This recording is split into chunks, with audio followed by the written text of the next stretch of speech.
to the studio.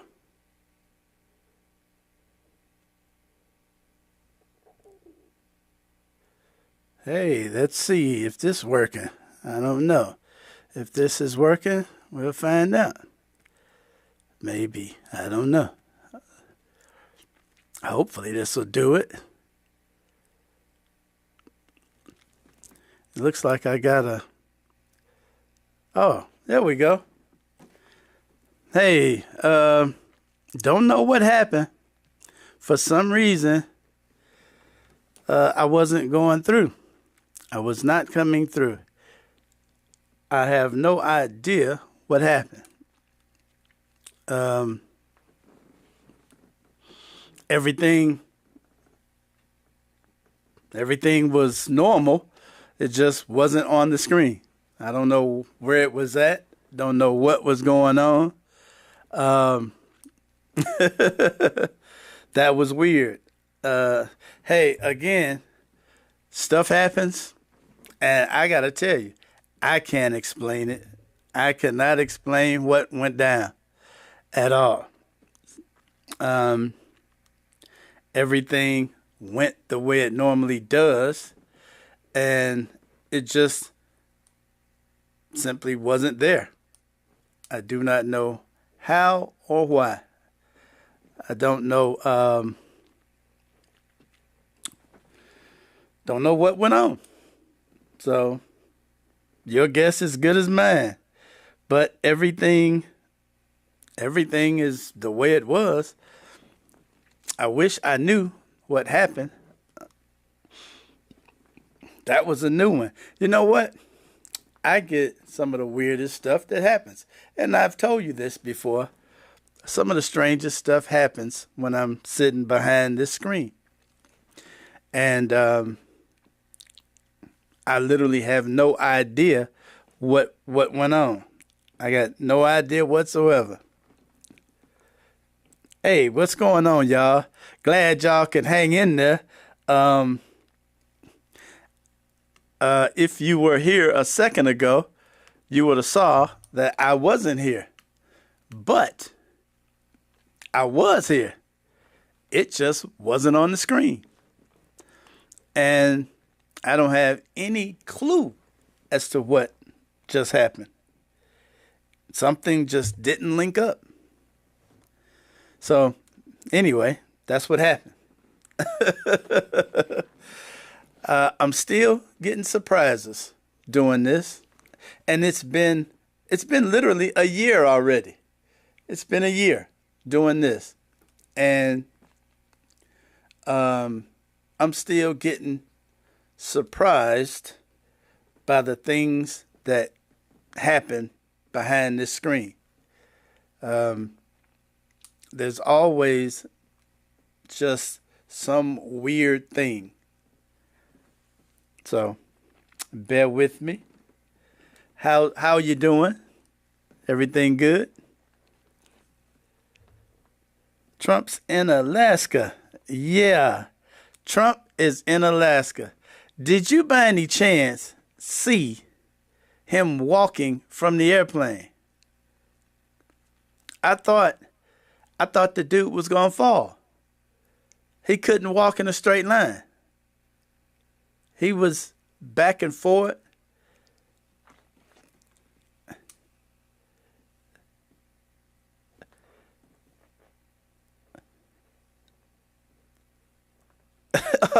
Blame Trump. Okay, I do that. I blame Trump. Yeah. You know, they might have some little bots running around YouTube jacking up everybody's feed, you know? That might be what's going on. You might have a point there.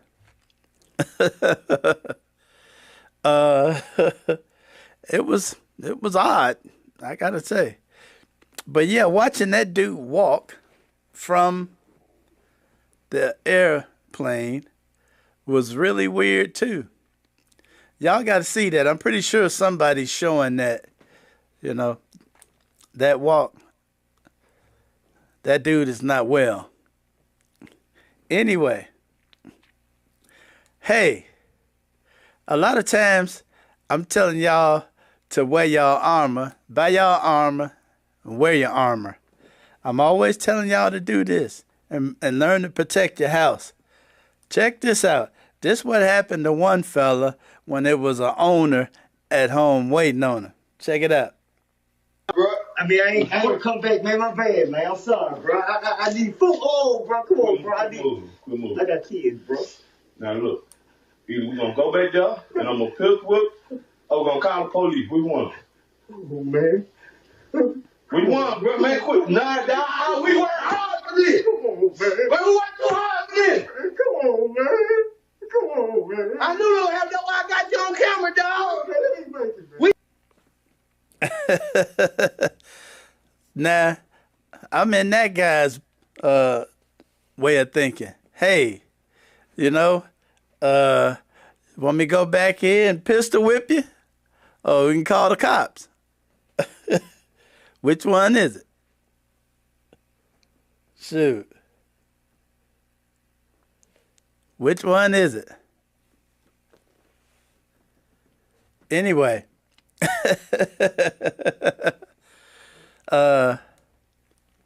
So, there's folks out there, don't break in their house.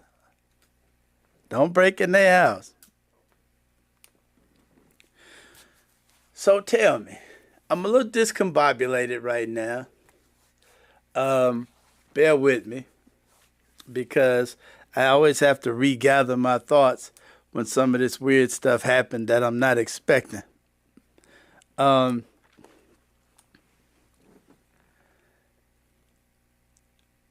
wanted to first go into one thing that went on, and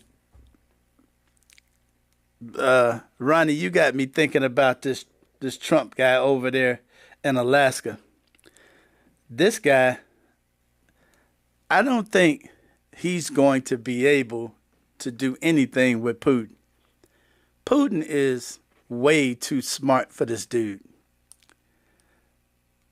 If anything, Putin will get this guy to sell him America, He went over there to talk about the ceasefire with Ukraine. He might come back and Putin owns America. I don't think this guy has a flaming chance in hell of doing anything with Putin. Nothing that Putin didn't want. Nothing that Putin didn't want.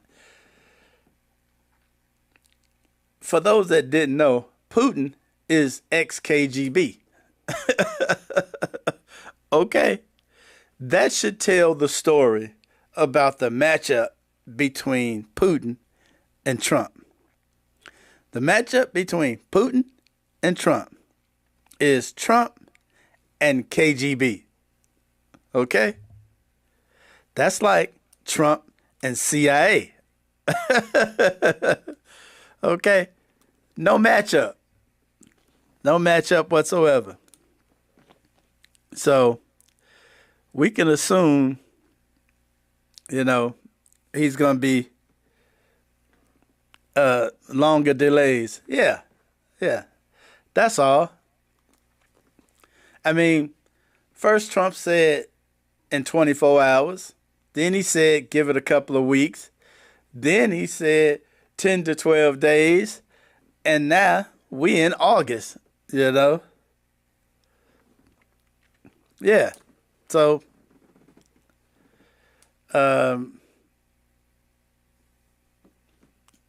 whatever. The only thing this meeting does is it helps Putin. Putin got to go to American soil. He got to get on TV and have Trump warmly snuggling him up. I understand the dude was giddy to be with Putin today. Trump versus a fifth grader is tough on. Yeah, absolutely. Well, it's almost the same thing, right? You know, without being disrespectful to the fifth grader, of course. This just ain't no matchup, you know. And anybody that knows anything, everybody knows it. Anybody that knows anything knows, yeah, this is a blowout, you know. So I don't expect anything to come from this. This was a way for Putin to waste Trump's time, make Trump look stupid. If you could do that anymore, then he already has. That's all it's about. So that's a done deal.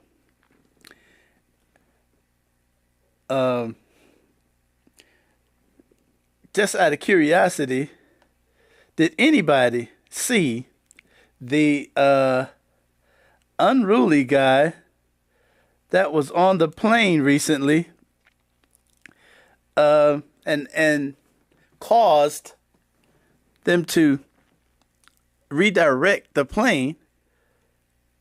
I guess this boy got a little too drunk or something. Check this out. A passenger who forced a flight from Virginia to LAX to be diverted to Grand Junction, Colorado. Tonight, that flight finally touching down at LAX, and the passengers with quite a story to tell. Eyewitness News reporter Jory Rand joining us live from LAX after speaking with some of them. Jory. It was quite an ordeal today, Mark. That plane left Norfolk, Virginia about 9:15 East Coast time this morning. Those passengers got to the airport about 2 hours earlier, probably left for the airport about an hour before that. Add it all together, that's about 3:15 a.m. West Coast time, and they finally touched down here tonight. An unruly passenger aboard a Breeze Airways flight this morning from Norfolk, Virginia to LAX caused such a scene that passengers had to step in to help subdue him, and the plane had to divert to Grand Junction, Colorado. They're calling it a level 4 disturbance now. They said they had him restrained, he broke out, and there's passengers holding him down there. The airline had to call in a new flight crew to finish the flight, so tonight, almost 8 hours after their scheduled arrival, these weary travelers finally arrived in L.A. Jory, why am I here after 7:45? I'm going to tell you why. This Tony Hawk wannabe from Outer Banks, North Carolina, with his skateboard, had too many Bloody Marys this morning. That passenger was heard using racist slurs and refusing to cooperate. He's using racial slurs. He's in people's faces. F-bombs and N-bombs. It's just stuff, all saying a lot of stuff. I didn't expect, racism to be, I didn't think he would be so open about it. Just, to be yelling stuff on the plane like that with kids around. I was like, wow, that's low-key very, very crazy. When a flight attendant asked for help, this man, fellow passengers called the linebacker in 17C, stepped in to help. He just got up and just sat him down in the seat like a little kid. Thank God for linebacker 17C, because he really saved the day. My son was on there, and there was other kids on there, and so I just had to, sit him down. Sometimes heroes can be camera shy too. Once I heard the flight attendant say, "Can somebody help me?" it was like I just saw black almost, and I just grabbed him and set him down. The man was taken off the plane by police to both cheers and boos. And now these passengers have quite a Hollywood tale to tell. That was crazy. I didn't expect that to happen. You never really think that would happen to you until it happens. It's like a movie thing, I was like, wow. So not exactly a happy ending, but an ending in LA, and they will take that, albeit much delayed. So the linebacker in 17C, it turns out he wasn't a linebacker. He played high school at Jordan High in Watts. He was a defensive end and a tight end, a mountain of a man who came up big for these passengers today. By the way, that unruly passenger was met by the FBI in Grand Junction, now facing charges. We're live tonight at LAX. Jory Rand, ABC 7 Eyewitness News. Yeah, he looked like he was on the front line there, Jory. Thank you very much. A lineman. Now, did you see the size of the little fella causing the problem?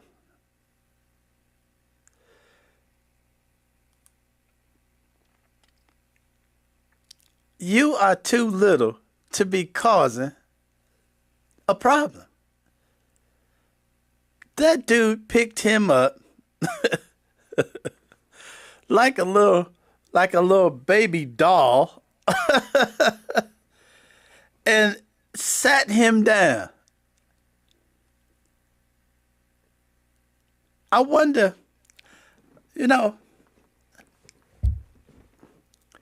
what is it? What is it about alcohol that give little white dudes so much courage? These dudes get all this courage out there. I mean, hey, Ronnie, I believe you could have took him. I believe you could have took him. But where did he get all that courage from? Did the liquor give him that much courage? Did the liquor give that dude so much courage?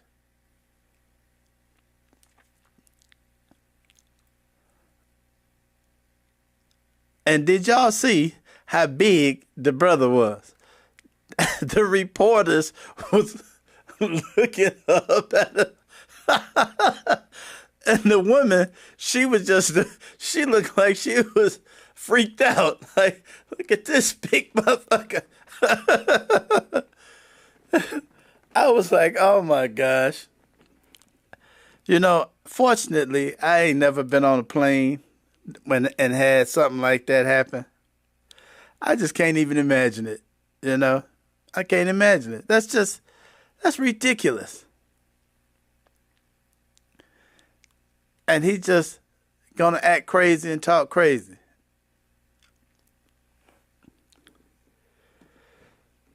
I tell you what, it's crazy. So at least they got there okay. This guy is gonna spend a little time in jail probably. And just because he had a little bit to drink? That's goofy.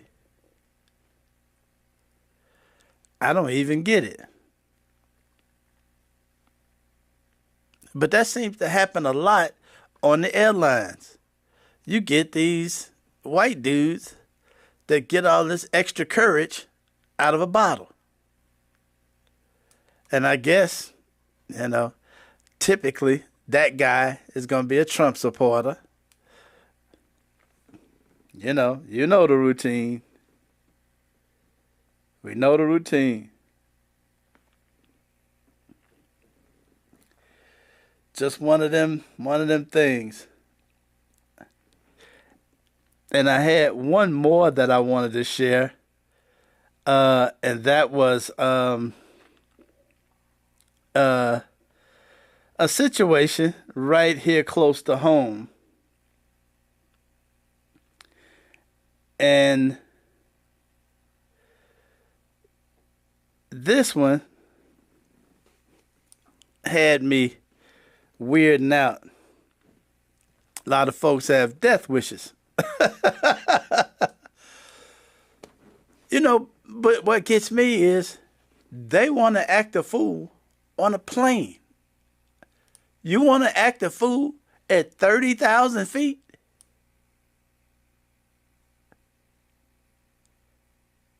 That's goofy as hell. Hey, Carmen, what's happening? Why do you want to act a fool at 30,000 feet?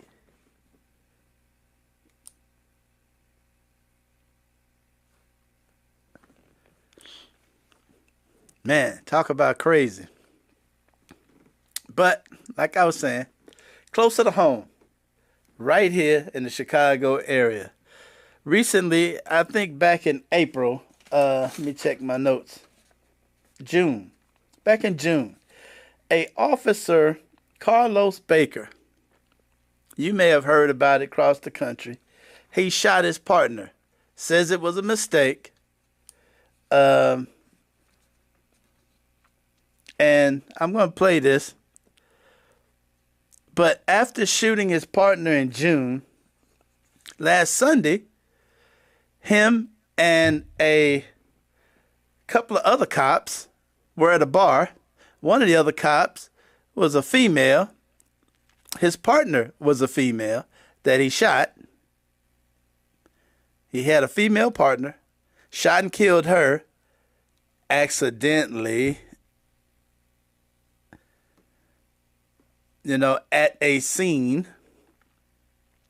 So last Sunday, he's involved in an altercation at a bar where he assaulted another female cop. And after that, check this out. The police have launched another investigation into Officer Carlos Baker as the result of our reporting today. Baker was already under investigation for the deadly shooting of his partner in June and an attack at a bar Sunday in Wicker Park. Now, a new probe for what he's accused of doing after the attack. Our Sarah Maki is uncovering the new information today. Sarah. Yeah, Erica, this came about as part of our regular reporting this week. When we went to the neighborhood where this happened, an employee told us someone called their shop, identified himself as Officer Baker, investigating the Sunday bar attack. But that case, he's listed as a suspect in it, not an investigator. And that person asked for access to their surveillance cameras, something experts tell us, if this is the same person, is not something that should have happened. Chicago police are investigating a Sunday night fight at District Bar and Grill in Chicago's Wicker Park. A 29-year-old off-duty officer telling them she was attacked by multiple people, including fellow officer Carlos Baker. An employee at a neighboring business who did not want to be on camera indicated Baker is using his position with police to launch his own investigation. That employee told us Baker called their shop, identifying himself as a CPD officer investigating the Sunday incident, one where he is actually listed as a suspect, and asked for access to their surveillance video. Not through CPD channels, not with a warrant, just directly from his personal number. That employee showed us their caller ID, Baker's last name and a phone number on it, a timestamp 3:01 Wednesday, as news was breaking about the bar fight. We called that number. Your call has been forwarded to an automatic voice message system. Hi, I'm calling for Carlos, and left a voicemail. Minutes later, someone called back, identified himself as Carlos Baker, and asked me if our restaurant cameras are working and captured video of the Sunday event. My name is Sarah Maki. I'm a reporter with CBS News Chicago. As soon as I gave him my name and said we were with CBS News Chicago, he hung up. And officers on medical leave from the CPD do not belong out investigating anything or representing themselves as active police officers. Full stop. David Harris, a University of Pittsburgh School of Law professor specializing in police issues, who has no independent knowledge of the facts of this case, tells us this is about public trust in police transparency. What is he doing investigating that? How can that be fair? And one thing the public wants, they want to see the appearance of fairness, and they want to see fairness in action. We were there in June as Baker arrived at a CPD location to answer questions about the deadly shooting of his partner, Crystal Rivera. Police have said he accidentally and fatally shot her during a foot chase June 5th. Baker was never charged criminally for Rivera's death, but was placed on paid administrative leave afterwards. Prior to the shooting, Baker had been popular on social media, though his TikTok account is no longer viewable. CBS News Chicago investigators have also found at least 10 complaints filed against Baker since he was hired in 2021. They include a variety of allegations, ranging from excessive force to improper stops to unprofessional behavior. We know at least one complaint was sustained by COPA, the Civilian Office of Police Accountability. Chicago police say Baker is on medical leave and has not been stripped of police powers, meaning he has access to things like his badge and his service weapon. But we were also told that any officer of that status cannot participate in investigations. COPA, the Civilian Office of Police Accountability, said they are investigating that Sunday fight. And Erica, they have named Baker as a part of that investigation. Sarah, thank you for staying on top of this new information, especially. Of course. Okay, so, all right, let's pick this one apart. Now here you got a cop who is been investigated for shooting his partner and killing her. now being investigated for jumping on another female cop at the bar, and now being investigated for opening his own investigation and tampering with evidence in an investigation of himself. Y'all see why I don't like police? So y'all see why I feel the way I do about police. And while they said he hadn't been stripped of his police powers, I just recently learned, just before coming on, that Chicago police has indeed stripped him of his police powers. He's still an employee at this point, but he has been stripped of his police powers as of now. Is that not the craziest thing you ever heard? The cop under investigation is going around trying to get the evidence. He's literally going to some of these places and being videoed asking for the evidence against him.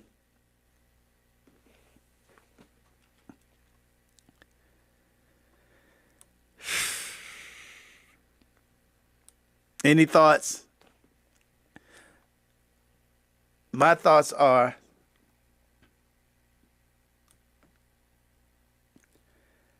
cops are just plain. Most of the ones I've ever met, they ain't right. I mean,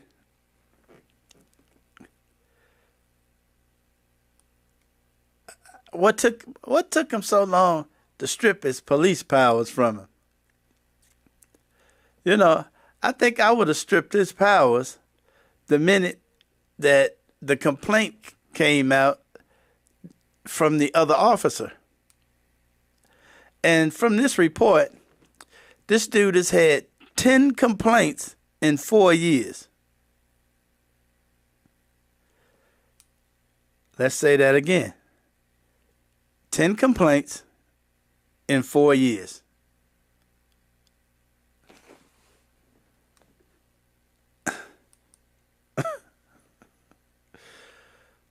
You know, that's Chicago police. You know, hey, if you want to find some crazy ass cops, head on over to Chicago. Incredible. Absolutely incredible. Wow. So at least they did eventually remove his police powers. At least they did do that.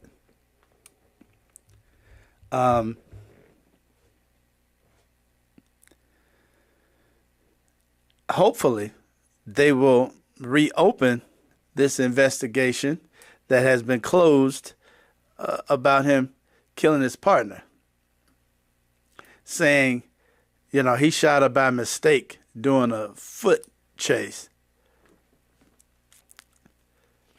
That stunk when I heard it the first time. It stunk to me. I can't even believe it.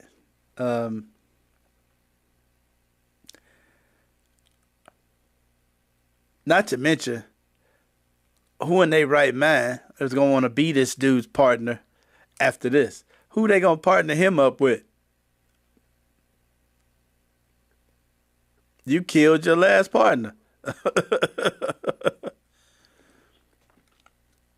course, I'm sure Trump will, Trump will love to have him. Trump will love to have him on the team.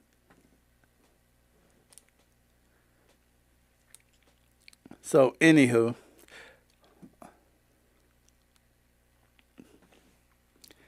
I know one thing. Ain't no way in hell I'd want to be his partner.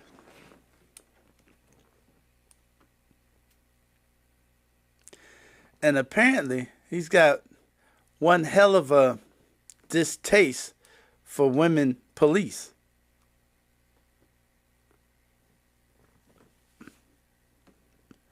Because, he seems to have a problem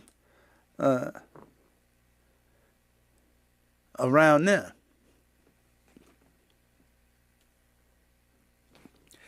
I do have a question for you guys, though. That I was talking earlier, and the conversation came up about the National Guard going into Washington, D.C. And the conversation was more like, what do you think the National Guard, the National Guardsmen, are thinking at this point? Being dispatched to a city to do police work. They're basically doing police work. Excuse me. Do any of you have any thoughts about this? The National Guard, the FBI, and others going into D.C. and literally doing police work and immigration work.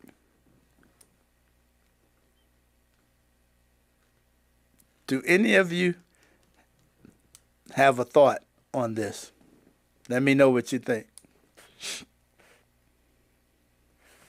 Because this seems to be going around into this circle that I used to talk about, where I wonder if the military, if it would split up, if asked to go against the American people, or if everybody in the military would just blindly obey. Because in the military, you take an oath to the Constitution. You don't take an oath to a guy. You take an oath to the Constitution. And the Constitution says the military will not be used against the United States citizens.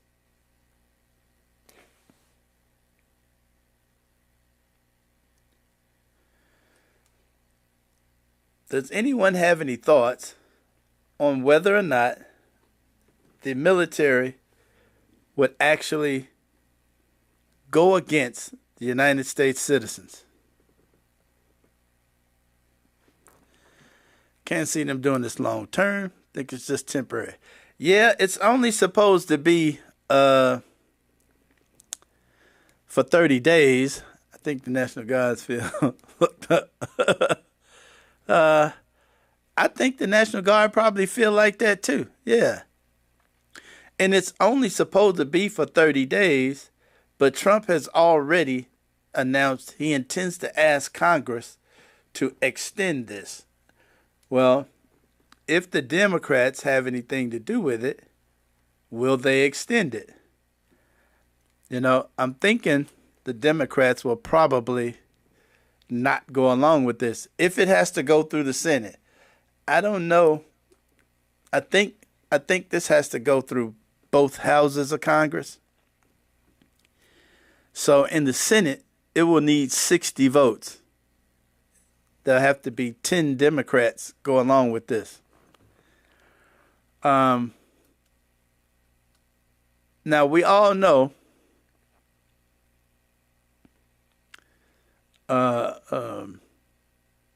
there's probably, when they dispatched the National Guard,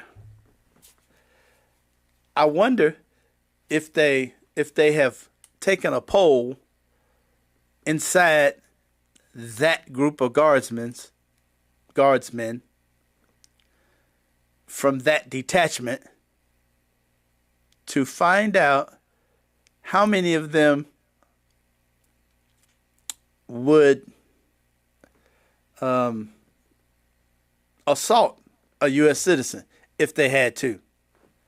Because, you know, when you're deployed as a guardsman, you subject to have to assault somebody. I want to know, did they take a poll inside that detachment or inside that group? You know, is there anybody here that would not do this if asked to? And you guys don't go out.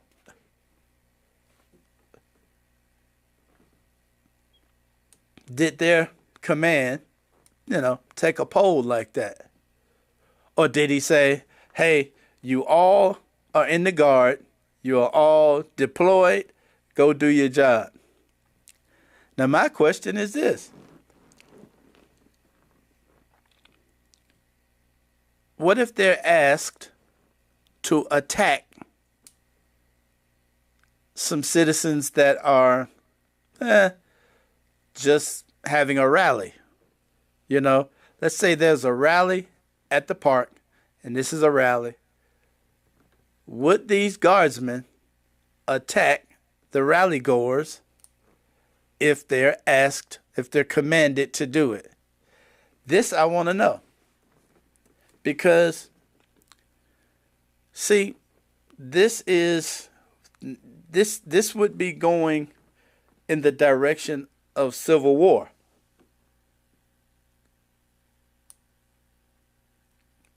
If those guardsmen are okay with the idea of attacking, assaulting the general population of America, you starting to go into the direction of civil war.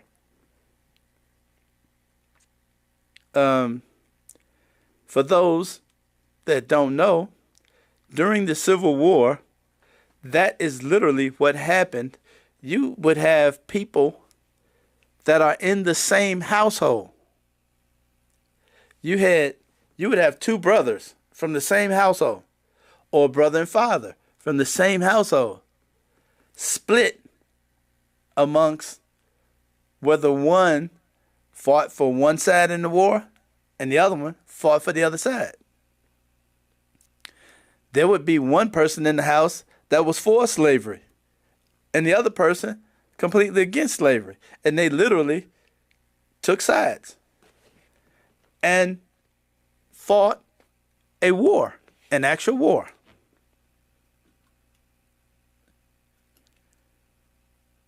Are we headed in that direction?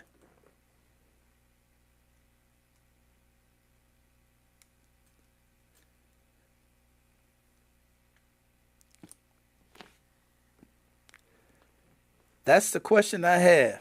Do you think we're headed in that direction? Yes, they would attack the general population if ordered to do so. Well, you know what? If they did that, if they attacked the general population,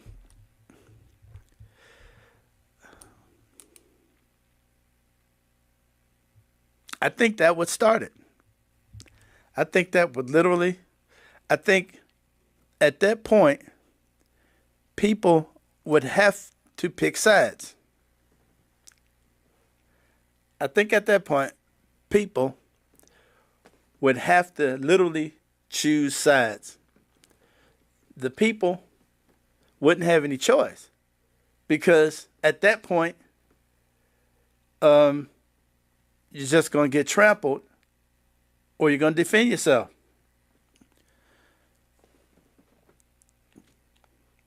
Now, I don't know about you, but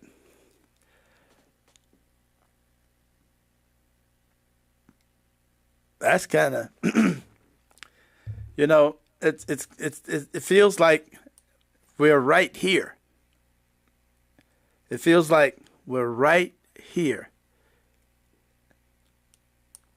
And what happens after this 30 days? You know, if Congress doesn't okay it, will he order them out of D.C. or will he just order them to stay illegally? What do you think? Do you think he would just order them to stay illegally?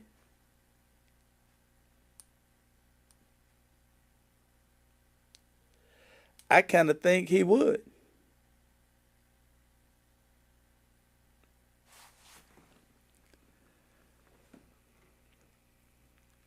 I mean, the fact that he's got the FBI, ATF, he's got ATF agents walking around.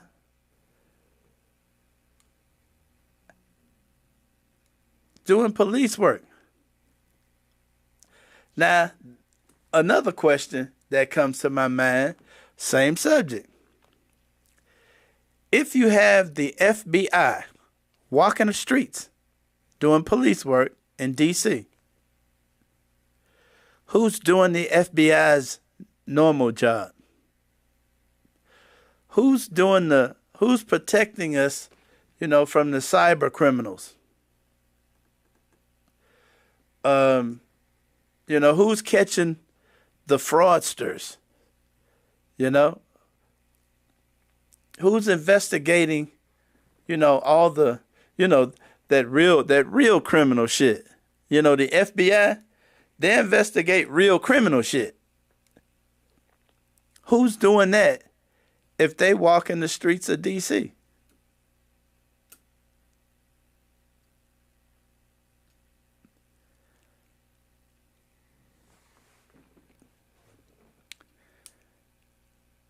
And when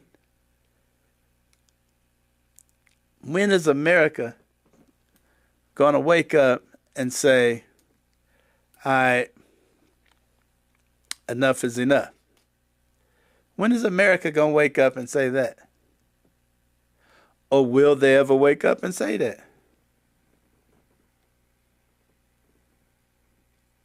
You know?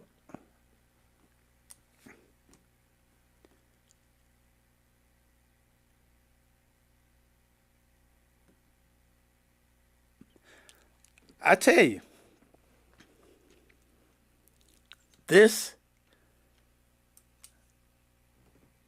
we are really right there for this to blow up.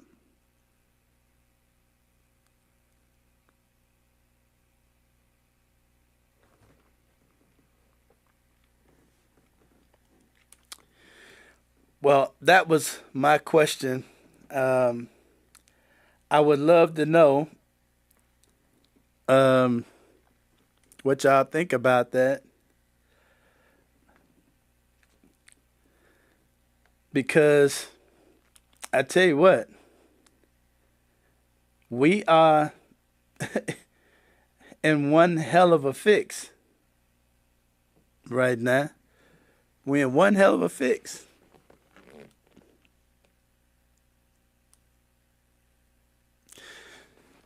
And moving along, one little last note about the economy. Let me play this little tidbit about the economy. Check this out.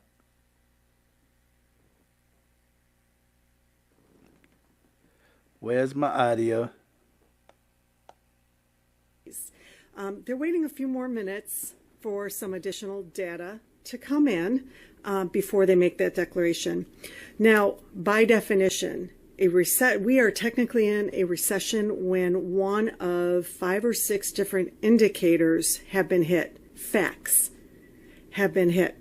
And the one indicator that has been met for a recession is the decline in payroll, specifically because jobs have been cut. So what Moody's does, they've been doing this forever. they send out 400 surveys to 400 different industries. Now, if there's any single month that over 50% or more send back their survey saying they've had a decrease in payroll because they've had to cut jobs, we're technically in a recession. We've started a recession, and then there'll be more indicators that happen after that. Well, for July, the surveys came back, and 53% of these 400 industries have had a decrease in payroll because they've had to cut jobs. Okay? Now, their only hesitation to declaring that we are now in the start of a recession is the jobs figures. The number of job openings don't correlate with the recession indicator because the number of job openings right now have been artificially inflated because we have deported a bunch of foreign workers. So there's an abundance of shitty jobs at shitty wages with no benefits. But because that number just kind of doesn't correlate yet, they haven't declared the recession yet. But essentially, they're saying we have started a recession. So more to come. Pay attention to Moody's. Right. So add to that, yesterday, the producer price index came out. And it came out that the price that producers pay for their materials is up 0.9%. The consensus was it should have been around 0.2%. It was up 0.9%. That is a very large number. That means the prices of everything that the producers of products pays for their goods, for their materials, is up. So add to that jobs number, that the payroll number, the one that Donald Trump didn't like, and he fired the person who was running that organization, that agency, and has since hired an economist from the Heritage Foundation. You know who the Heritage Foundation is, right? I forgot this guy's name, but he is one of the authors of Project 2025. So now, one of the authors of Project 2025 is now in charge of the Bureau of Labor Statistics, an organization that had no political tie until now. There was no political ties whatsoever in the Bureau of Labor Statistics until now. So, guess what the numbers are going to start to look like? The numbers are going to be wonderful and rosy for Trump from now on, because this guy has pledged to make them that way. So, what does that mean for the economy as well?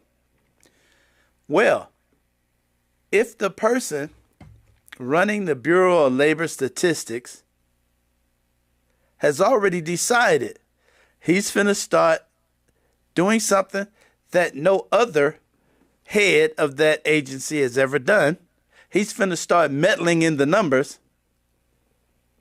If he does that, how are businesses in America going to make their business decisions if the information that they use cannot be relied on now? Somebody answer that for me. Somebody make that make sense to me. Why would you want to corrupt the agencies that businesses use to make their business decisions?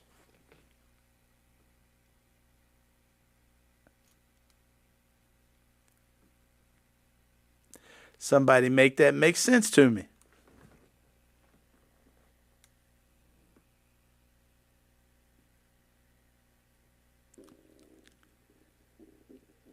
So, not to mention, you all know some tariffs kicked in this month. So going forward, I mentioned that a couple of days ago, Monday, I think, maybe. We got tariffs that took hold this month.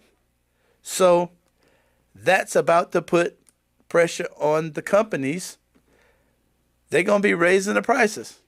Prices is about to go sky high because they tried their best back in March, April, May, June. They tried their best to keep that from working its way into the system. Now, they can't hold it no more. It's about to hit the system. So, here we are. This economy is about to take a hit.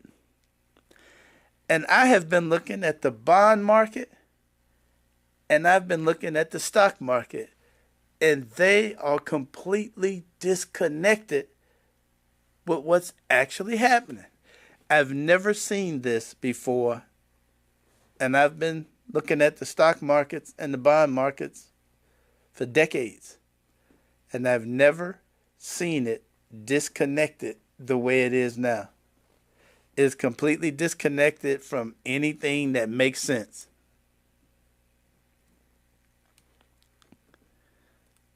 At least makes sense to me.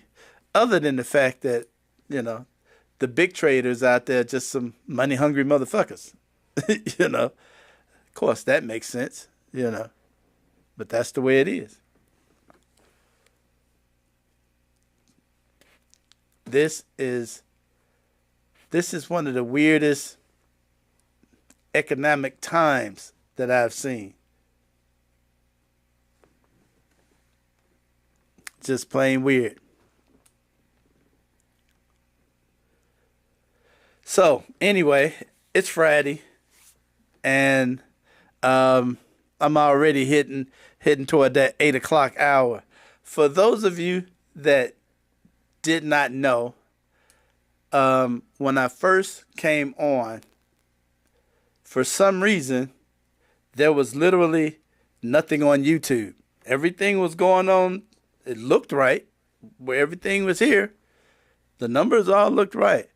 But YouTube was completely black. It was as if I did not come on. And I think maybe one or two of you might have called me to see if I was coming on or something. I don't know what happened. I had to literally reload the show and do it all over, and it worked. Don't know what happened. I wouldn't even know where to investigate, because that's the first time that's happened. So, or at least in the last year, and it has been a year.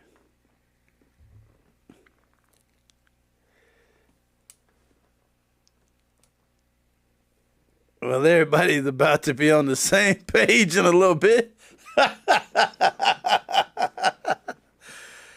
Yeah, my brother, you're absolutely right.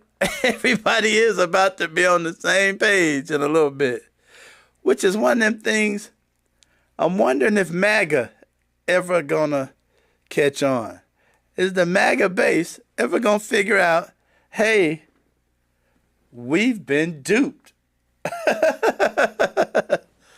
Are they ever gonna figure that out? They'll find out. Anyway, I'm going to get out of here. We've hit that 8 o'clock hour.